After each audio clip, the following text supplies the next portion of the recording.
est le moment le plus favorable pour boire de l'eau? Il m'a répondu ceci. Boire de l'eau à des moments bien définis, ceci va maximiser l'efficacité de cette eau dans votre corps. 2 verres d'eau juste après le réveil active les organes internes. 1 verre d'eau 30 minutes avant chaque repas améliore la digestion. 1 verre d'eau avant de prendre votre bain ou même votre douche diminue votre pression artérielle. 1 verre d'eau avant de vous coucher évite un accident vasculaire cérébral ou même un accident cardiaque, ce qui est notre sujet du jour. Donc, boire de l'eau avant de vous coucher évite d'avoir des crampes dans les jambes pendant la nuit, parce que vous devez savoir que vos muscles des jambes attrapent des crampes lorsqu'ils sont à la recherche d'eau et même d'humidité. Si vous buvez un verre d'eau avant d'aller au lit, cela empêchera beaucoup de choses.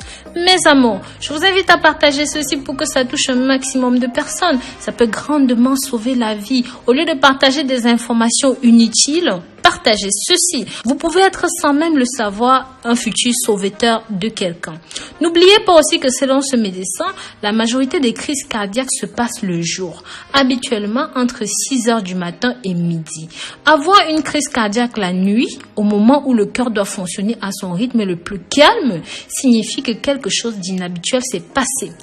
Des études faites par des professionnels de la santé dans ce domaine ont démontré que l'apnée du sommeil, le ronflement sont aussi à blâmer dans ce contexte-là. Si vous prenez une aspirine tous les jours, le mieux est de prendre cela le soir parce que l'aspirine a une durée de vie de 24 heures. Donc, si la plupart des crises cardiaques se produisent dans les premières heures de la matinée, l'aspirine serait plus concentrée dans votre système circulatoire et pourront grandement vous aider, et ceci même à votre insu. Vous devriez toujours avoir de l'aspirine à vos côtés, à côté de votre lit, votre table de chevet, tout ça. Ceci pour la simple raison que si par hasard, et que je ne vous le souhaite pas, vous êtes victime d'une attaque, il suffira alors simplement de dissoudre immédiatement 2 aspirines dans la bouche et d'avaler avec un petit peu d'eau.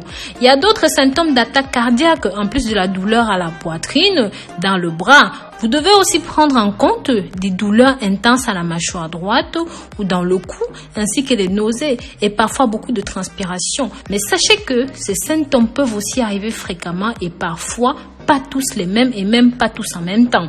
Mes amours, je vous recommande de regarder cette vidéo jusqu'au bout. Ici, je vais vous présenter tous les symptômes qui devraient vous alerter. La plupart des gens, environ 60% des personnes qui ont eu une crise cardiaque pendant le sommeil, ils ne se sont pas réveillés. Cependant, si cela se produit avec une douleur dans la poitrine, cela peut vous réveiller et même si vous dormiez dans un sommeil profond, cela peut arriver. N'hésitez donc pas à appeler un voisin ou un membre de la famille qui est à proximité. Prévenez aussi les secours pour savoir quelle est la procédure à suivre. Ensuite, ayez le réflexe d'ouvrir la porte d'entrée de votre maison et de vous asseoir sur une chaise près de la porte d'entrée pour respirer le maximum d'air frais. Puis, attendez qu'ils viennent à votre aide. Mais s'il vous plaît, ne vous allongez pas, ça pourrait causer votre perte, d'accord? Partagez ceci, mes amours. Partagez pour que ça touche un maximum de personnes. C'est simplement susceptible de sauver des vies. Maintenant, je vais vous donner quelques conseils pour diminuer les risques d'attaque. Vous pouvez réduire vos risques de subir une crise cardiaque ou même encore une attaque cérébrale en étant actif, en faisant de l'exercice tous les jours. Par exemple, une promenade de 30 minutes quotidiennes peuvent aider à diminuer les risques. D'autres mesures que vous pouvez prendre pour réduire les risques sont de surveiller votre alimentation. Combien est-ce que vous mangez? Cela peut aider à réduire et à surveiller votre poids. Si vous êtes obèse, si vous êtes en surpoids, il ne faut pas fumer des cigarettes. Vous devez chasser cette mauvaise habitude. Si vous n'y arrivez pas, parlez-en à votre médecin pour qu'il puisse vous faire prendre en charge. Pareil, en cas de cholestérol, contrôlez correctement votre glycémie. Cela peut diminuer les risques d'avoir des crises cardiaques. Sachez aussi que certains médicaments pour le diabète peuvent travailler mieux que d'autres pour réduire les risques de crise cardiaque. Et soyez très alerte aux médicaments que vous prenez. Donc voilà, j'espère ici que j'ai pu vous apporter quelque chose. Mes amours, n'hésitez pas dans les commentaires à partager vos expériences.